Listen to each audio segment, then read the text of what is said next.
I, 26 female, grew up with 2 older siblings, 29 male and 34 female. My sister is 9 years older than me, so we never really got to bond.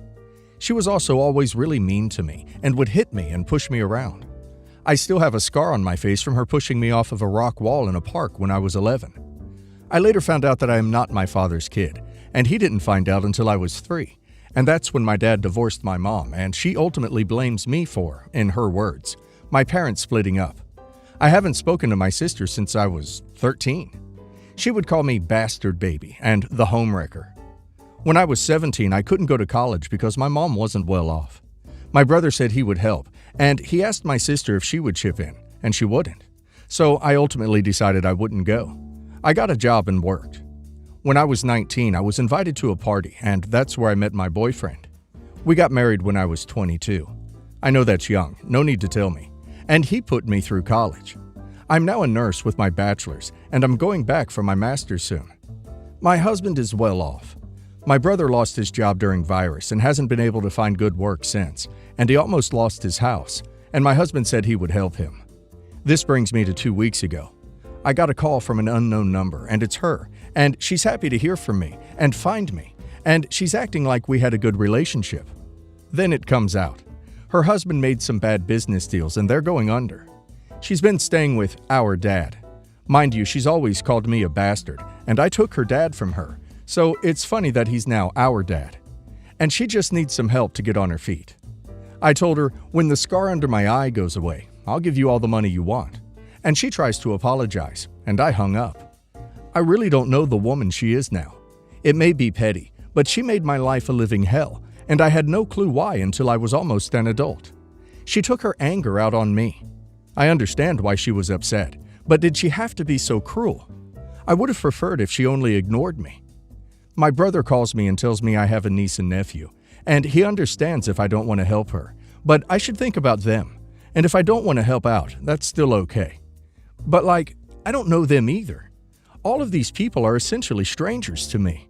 I didn't even know I had a niece and nephew from her. I only know about my nephew from my brother. I'm just really conflicted.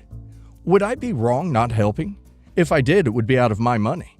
My husband and brother are best friends pretty much, which is why he had no problem helping him. But he says he doesn't know my sister or care for her, knowing what she put me through. And since it's coming out of my money, I really don't want to. She essentially disowned OP as a sister years ago, which means OP has no sister, or niece, or nephew by her. It's all about money, isn't it? Not wanting to atone for the past. OP's sister has a lot of nerve to ask her for anything, considering she's not seen fit to communicate with OP since OP was 13. I can't imagine any good coming out of contact with her now. And now let's hear the community's opinion. Caspian4136 says, "Not the a-hole. Your sister wronged you for years just because you were born, due to your mother's infidelity. That isn't your fault by any stretch of the imagination. She did absolutely nothing to try to mend the relationship as an adult, until she found out you're financially comfortable, that is. Now she comes calling like she didn't literally put a scar on your face when you were a child, and she was literally an adult at the time. 20 if my math is right. You owe her nothing." Mofo that no bro says, "Not the a-hole. I wouldn't call this petty either. To hell with this lady. Hopefully she learns a life lesson from all this, to not treat those around her like garbage."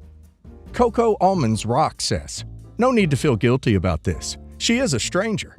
You didn't even know she had children. Why should you be financially responsible for them? Don't waste another second worrying about her. She isn't your family, and she certainly isn't your problem. It isn't like helping her would in any way repair your relationship. She would get what she wanted and dump you again. Be happy." I'm a 40-year-old mother of a baby girl who is 5. I've been married to my husband for 12 years. About 10 years ago, I started my business, and it's my pride and joy. I love my life, and I enjoy my work. 2 years ago, I lost my beautiful mother to breast cancer. It all happened in 5 weeks, and she was so young, 55 years old. It sent me into shock and depression. A short while before that, my best friend found out that her husband cheated, and he left her for his mistress. It was a hard time, and my best friend and I became even closer than ever before. She moved in with me for a while after my mother passed because I really wasn't functioning and she was homeless. I started with antidepressants that killed my S needs. I felt guilty for my husband, but I really couldn't do anything but try to be healthy again as soon as possible. My best friend lived with us for 1 year, and they started sleeping together towards the end of that year. That's when I got home early and heard them. I ran out in shock. I came back a few hours later pretending nothing happened. I managed to smoothly find her a place because I couldn't bear it happening in my home, my sanctuary, my happy place where I live with my daughter. My best friend had already found herself a job, and I took the opportunity to find her an apartment near her job. She was grateful. I was a bit more relieved. The affair is still going on. If I leave, he will take half. It will ruin me and my business and what I am trying to build for me and my baby. No, I don't want to leave. It is so unfair that he is the one cheating, and I am the one who will pay if I said anything. I refuse, so I'm letting it happen. Instead, I wrote him off as my companion and safety blanket. I still have lots to be grateful for: my baby, my family, and my beautiful home, and my business. Most of the time, I am content and happy, even though I myself don't know how I am doing it. Maybe it is numbness or resignation, or maybe it is true contentment. But sometimes, when everything is 100 times magnified, I can barely contain my panic, especially at night when he wakes me up because I am crying. Again. Are you having a nightmare? He tries to kiss and cuddle me to make me feel safe. I'm here, you're safe. I wish I could tell him that my nightmares are my escape from my reality with him, and that his shoulders aren't safe. He rarely asks why I'm crying. He probably thinks it's my mom, because that's what I tell him. But sometimes I feel like he knows, or that he can't help himself wondering. What's going on behind your eyes? What do you mean? I can't read your face anymore. See, you are silent again. When I look at him, he immediately looks away like he's scared he would turn into stone, and says, I miss you, that's all. My panic has increased more these past few months since he started paying me attention again. The first period after Mom's passing, he never bothered me out of courtesy, I suppose. Never asked for intimacy. Then he had her, so he didn't need me. But now, I don't know what changed. They're still together, so what does he want from me? Is he testing me? I never understood why they're doing what they're doing either. I've seen their texts. There's no love there, no respect, no warmth. Not what I would expect from two people who are sleeping together, especially not when the stakes are so high. You would think that they love each other so much that they're willing to pay the price in case they're caught. No, there's lots of anger, fighting, and resentment. A lot of guilt and self-hatred. He calls himself and her disgusting and shells of human beings. Is that too some sort of love? I don't know why I'm writing here. I Googled about infidelity and self-help, and I ended up in this community and read tons of similar stories. Maybe I would feel better writing my own down. Please don't think too ill of me. I know that I am pathetic. But I used to have more dignity. Well, the only thought that comes into my mind is putting the business in a trust for OP's baby girl. OP can be the trustee, although he might try to fight OP for that, so he can't touch the assets of the trust. But the best way is to consult a lawyer, and not just one, so OP has a couple of opinions on the situation. It's a horrible position to be in. OP basically lost the three closest people: her mother, her husband, and best friend. I'm happy she has her baby girl. Looking forward to an update. Wise Consequence 4005 says, tell him that the only way you'll forgive him if he's willing to sign a postnuptial agreement that he'll not touch your business or anything that's in your name and ensure to have it notarized.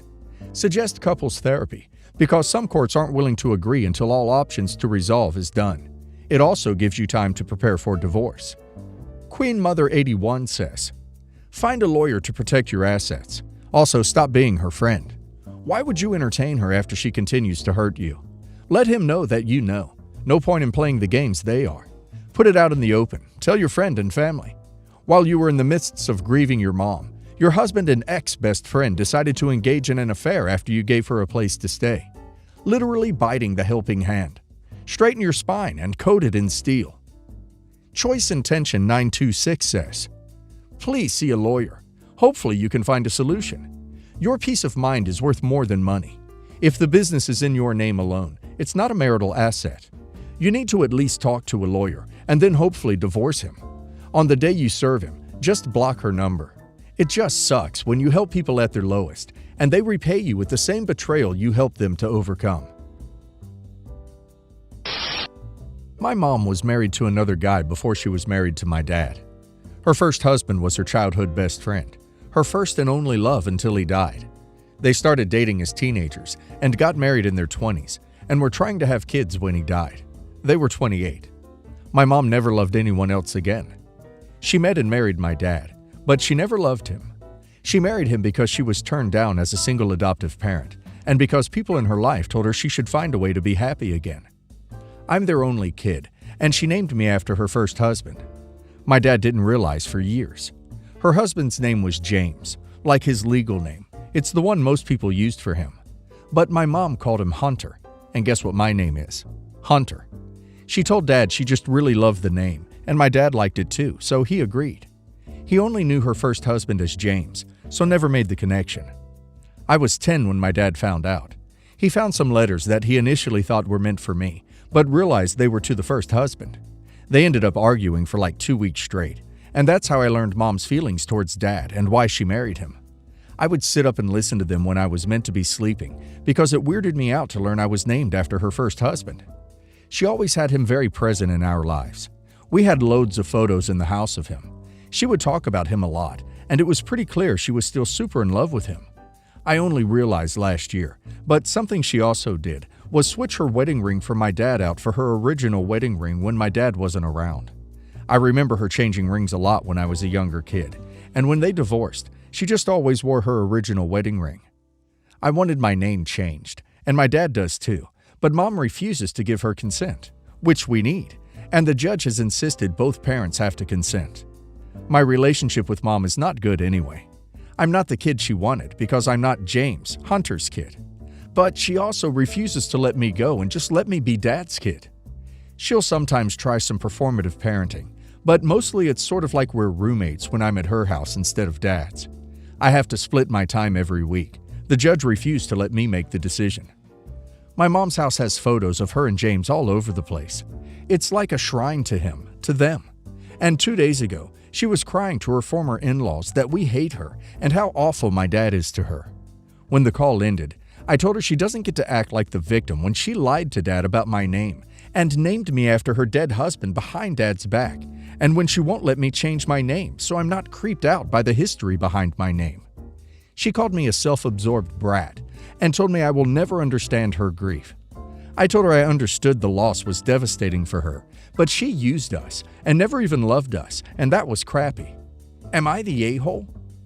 What OP's mom did was unforgivable. OP might not be able to change his name now, but once he is 18, he won't need her permission. Actions have consequences.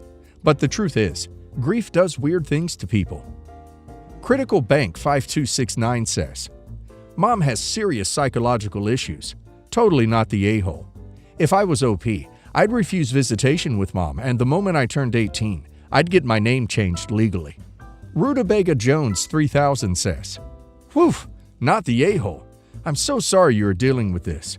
It sounds like you do have sympathy for your mom and understand she's a person who has not dealt with her grief in healthy ways. But that doesn't excuse how she treated you. Making you a part of her shrine to her dead husband is a horrible thing to put on a child.